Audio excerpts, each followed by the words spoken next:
What happens when a comedy legend walks onto a late-night stage expecting applause and respect, but gets a completely unexpected reaction instead? Tonight, we're diving into a jaw-dropping moment that had everyone watching live on the edge of their seats. A moment no one saw coming, and a reminder of why authenticity in Hollywood can shake even the biggest stars. Before we jump in, hit that subscribe button and drop a comment below, because by the end of this story, you're going to want to pick a side. Imagine this. The studio lights are blazing, the audience is buzzing, and Eddie Murphy strides onto the Jimmy Kimmel live stage. The energy is electric. He's there to talk about his latest project, something he's genuinely proud of. The crowd erupts with applause before he even sits down.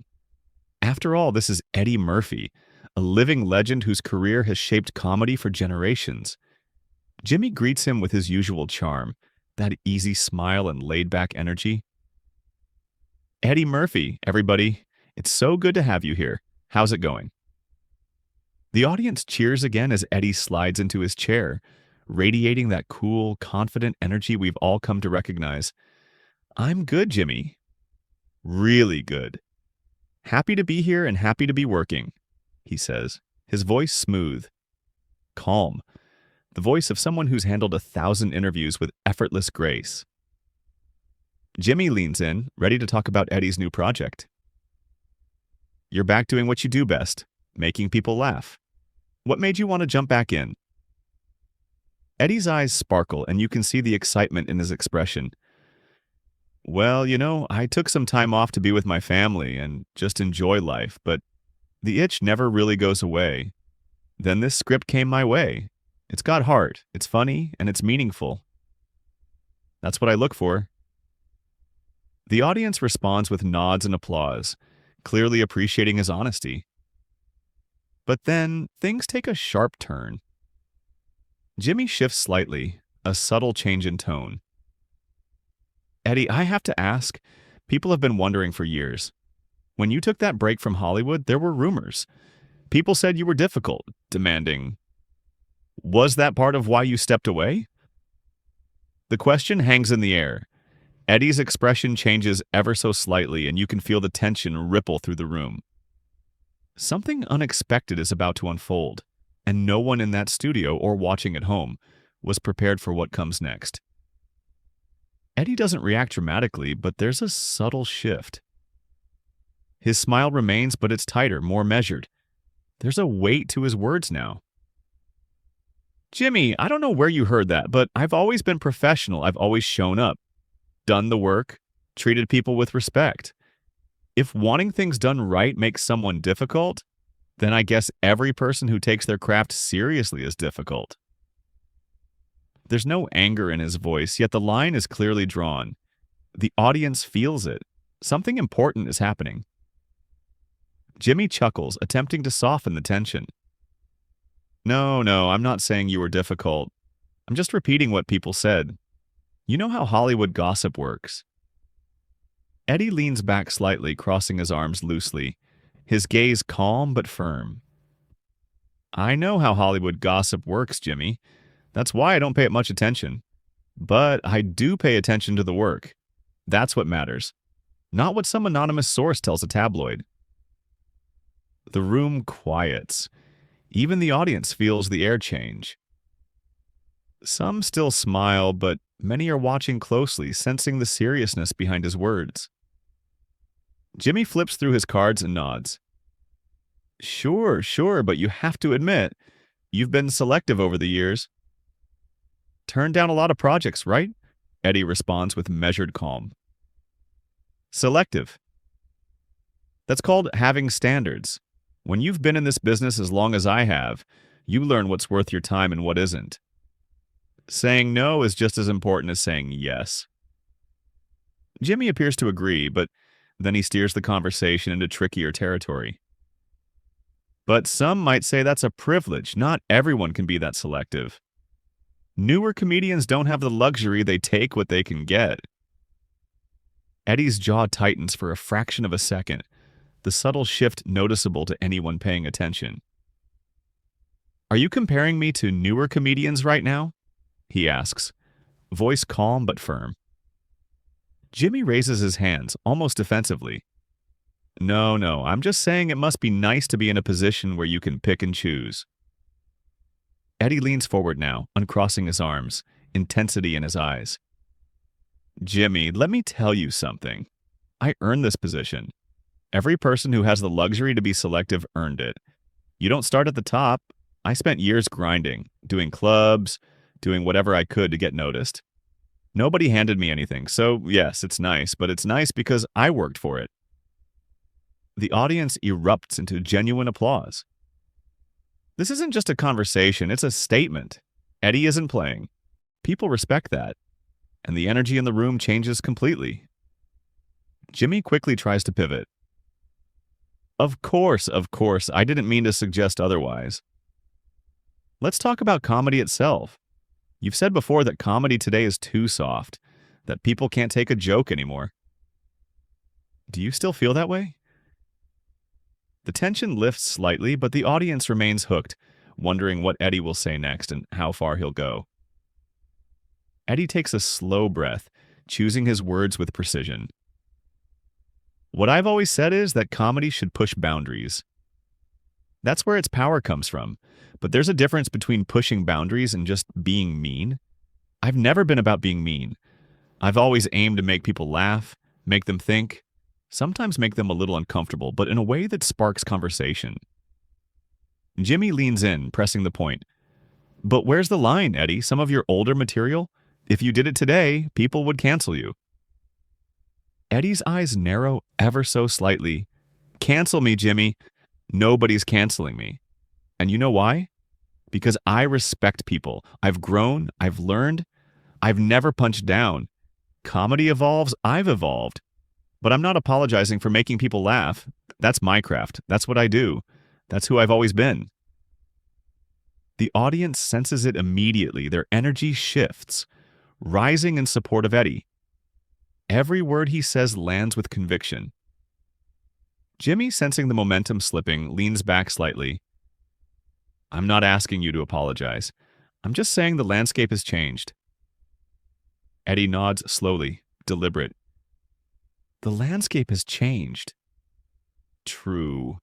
But you know what hasn't changed? Talent, authenticity, respect.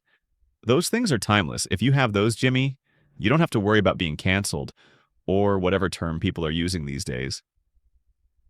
The audience erupts into applause. Their response is electric. Jimmy tries to steer the interview back, asking, So, what's next after this project? Are you thinking about doing stand-up again? People would love to see you back on stage. Eddie pauses, studying him carefully. Maybe, if the right opportunity comes along. But I'm not in a rush. I'm at a point in my life where I only do things that truly matter to me. Jimmy attempts another casual remark. That must be nice. But this time, it lands differently.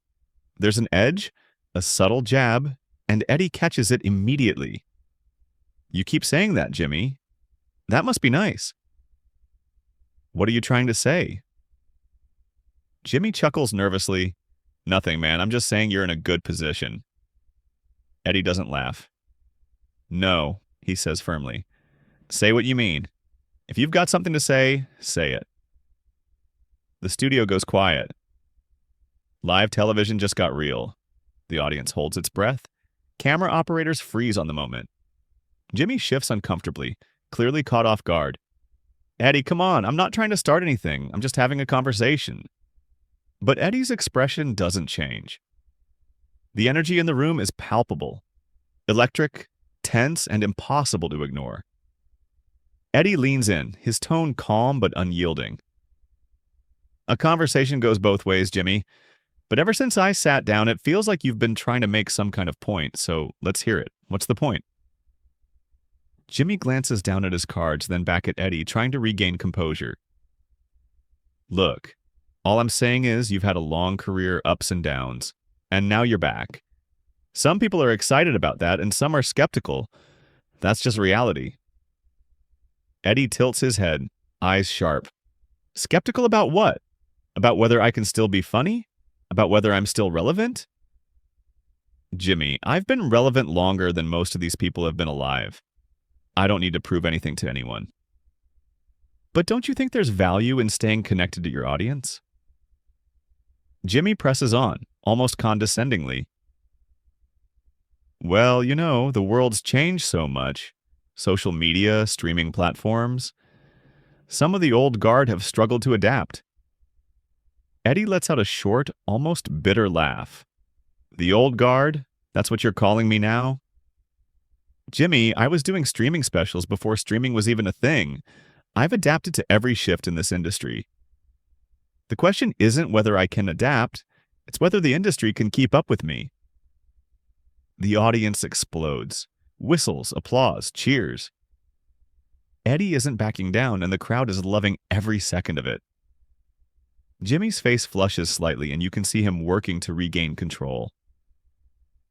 Okay, I hear you, but let's be honest. There's been criticism. Some people say your recent work doesn't have the same spark as your earlier stuff. How do you respond to that? Eddie leans forward, elbows on his knees, voice steady. I respond by saying those people are entitled to their opinion, but you can't please everyone. Some want me frozen in time, doing exactly what I did 30 years ago. I'm not that person anymore. I've grown. My comedy has grown. And if that doesn't work for some, that's fine.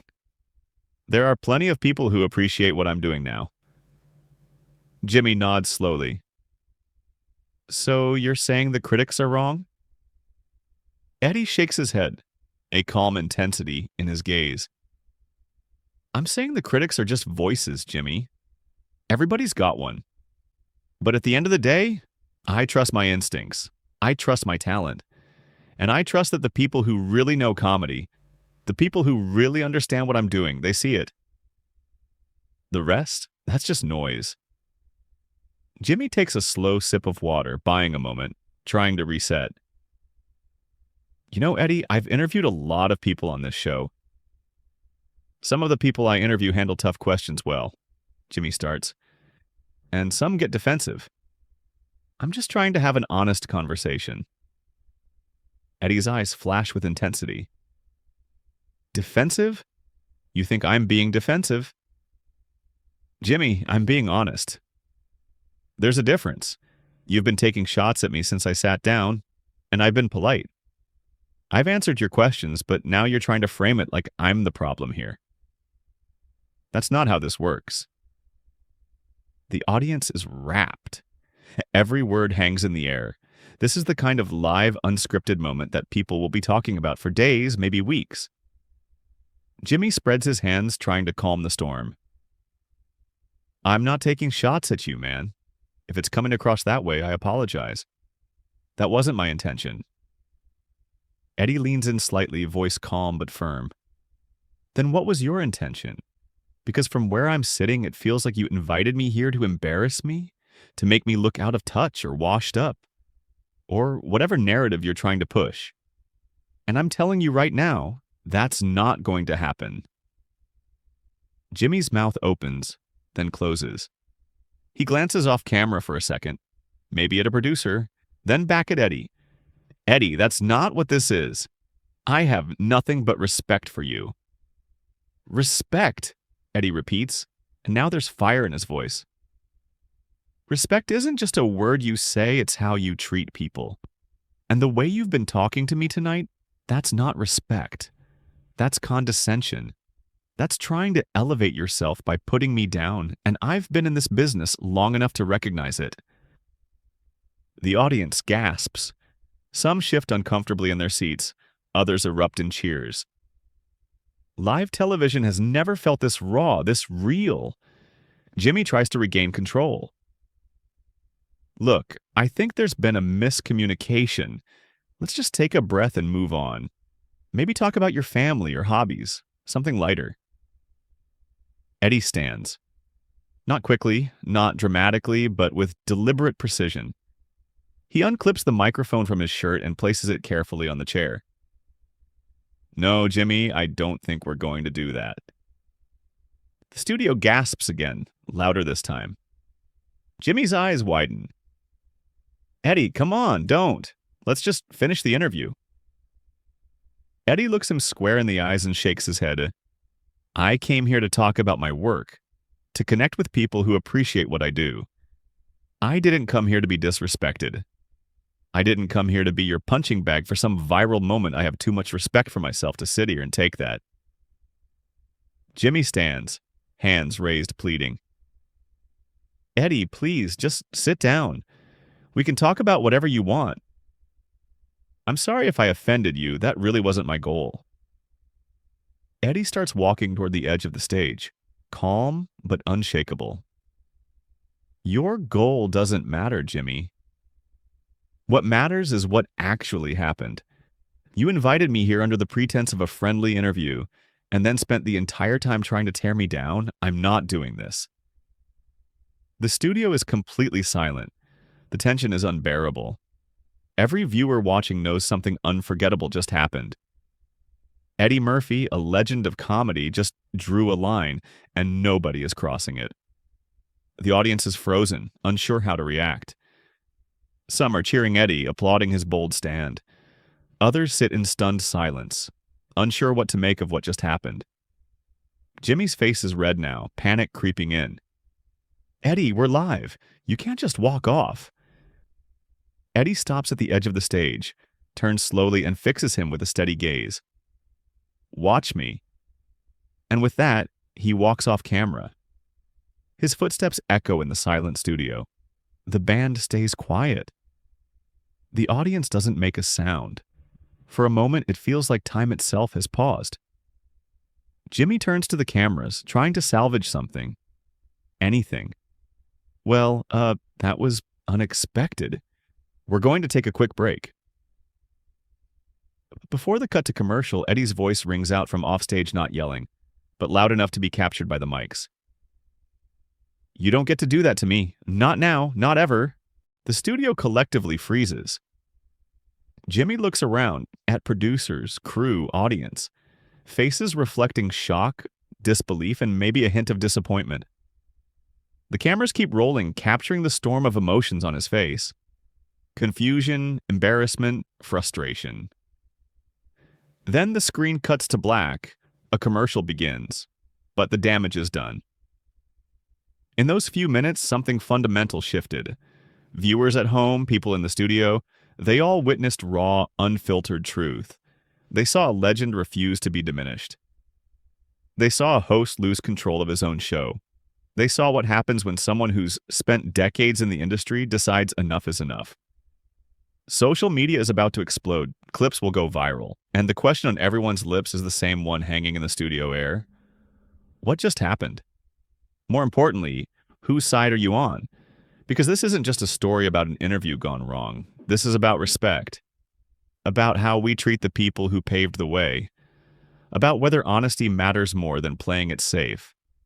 When the show returns from commercial, Jimmy is alone at his desk. The chair where Eddie should be sits empty. A silent visual reminder of what just unfolded. His composure is shaky, the result of producer instructions and the weight of the moment. He looks into the camera, takes a deep breath. So, obviously that didn't go as planned. Eddie Murphy has left the building, and I want to address what just happened. The audience is quiet, unsure how to respond.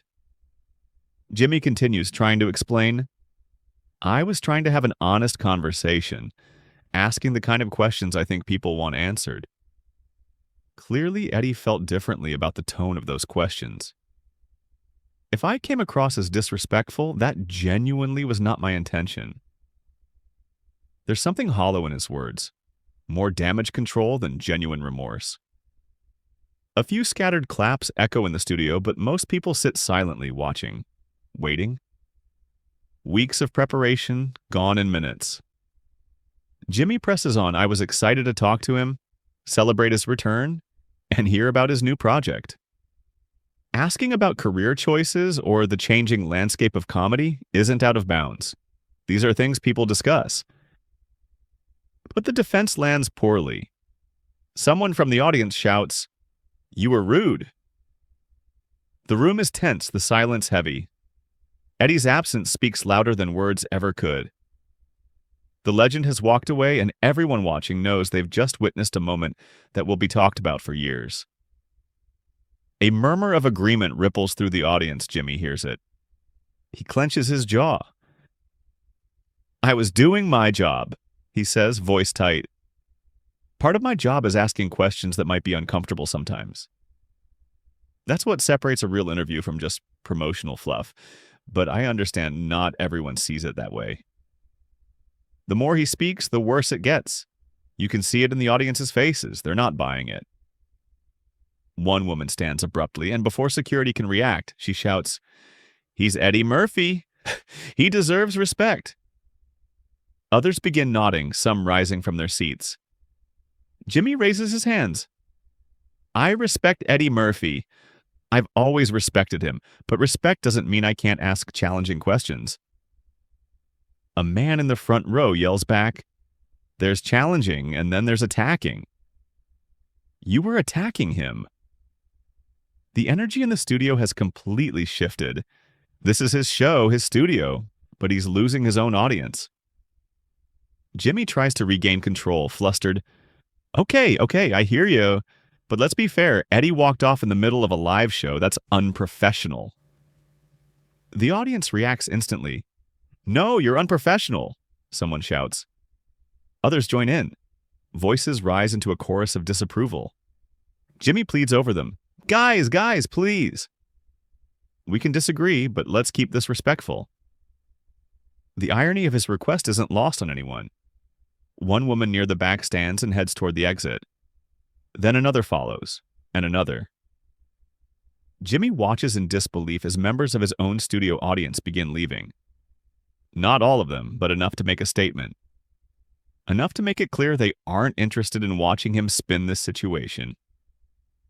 "Hey, where are you going? The show isn't over," he calls, but the departing audience doesn't stop. One man pauses at the door, turns, and says, "You lost us when you lost Eddie." Then he's gone. The camera cuts to a wide shot, revealing rows of empty seats forming in the once-packed studio. Jimmy looks at his producers off-camera, desperation etched across his face. A producer makes a cutting motion with a hand, the universal sign to wrap it up. Jimmy turns back to the remaining audience, his voice quieter now, defeated. "All right, we're going to take another break. When we come back, we'll have our next guest." But the energy is gone. The magic that makes live television work, the connection between host and audience, has been severed. During the next commercial break, more audience members leave. By the time the show returns, the studio is noticeably emptier. Jimmy introduces his next guest, a young actor promoting a streaming series, but the vibe is flat, lifeless. The actor senses it too, giving short, awkward answers, glancing nervously at the depleted audience. Jimmy tries to inject energy, asking, "So, your character goes through this amazing transformation in Season 2. How did you prepare for that?" The actor replies quickly, eyes darting across the sparse studio. Yeah, I worked with an acting coach and did some research." But the moment feels hollow. What's supposed to be fun, exciting, and promotional now feels like a funeral. They get through the segment, barely, leaving everyone with a sense of tension, loss, and something unforgettable lingering in the air. Jimmy thanks the young actor, who practically runs off the stage, and then turns to the camera for his closing remarks. "Well, that's our show for tonight. It was certainly memorable. I want to thank everyone who stuck around." A weak smattering of applause trickles in. He tries to smile, but it doesn't reach his eyes. "We'll be back tomorrow night with more great guests and hopefully a little less drama. Good night, everyone." The theme music plays, but it feels awkward, out of place. Credits roll over footage of Jimmy sitting alone at his desk. The remaining audience files out without enthusiasm. As the cameras stop rolling, Jimmy slumps back in his chair. The crew packs up silently. Nobody approaches him. Nobody offers reassurance. One of the producers finally walks over. Their gestures show stress. Jimmy shakes his head, runs his hands through his hair.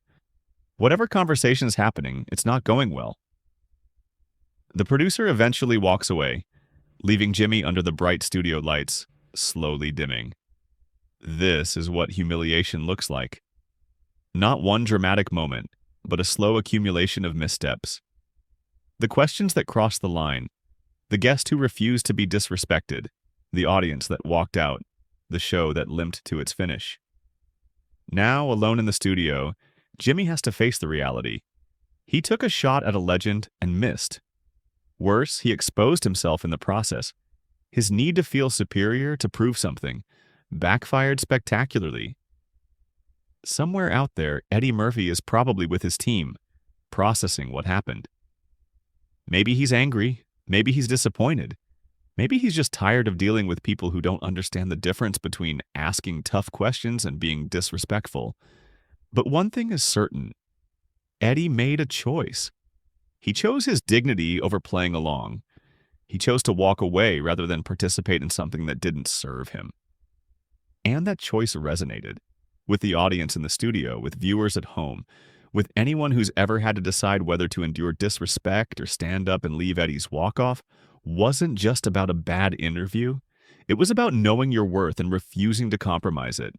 Even on live television, even when walking away is the harder choice, Jimmy, on the other hand, now has to live with this. He will wake up tomorrow facing headlines, social media reactions, think pieces dissecting what went wrong. He'll return to the studio, trying to convince a new audience that he's worthy of their attention and trust.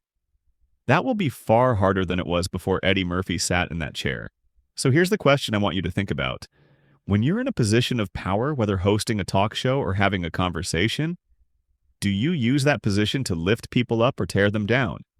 Do you ask questions out of genuine curiosity or to prove you're smart enough to challenge someone? And when someone calls you out for crossing a line, do you listen and adjust, or do you double down and make it worse? These are the lessons from that stage.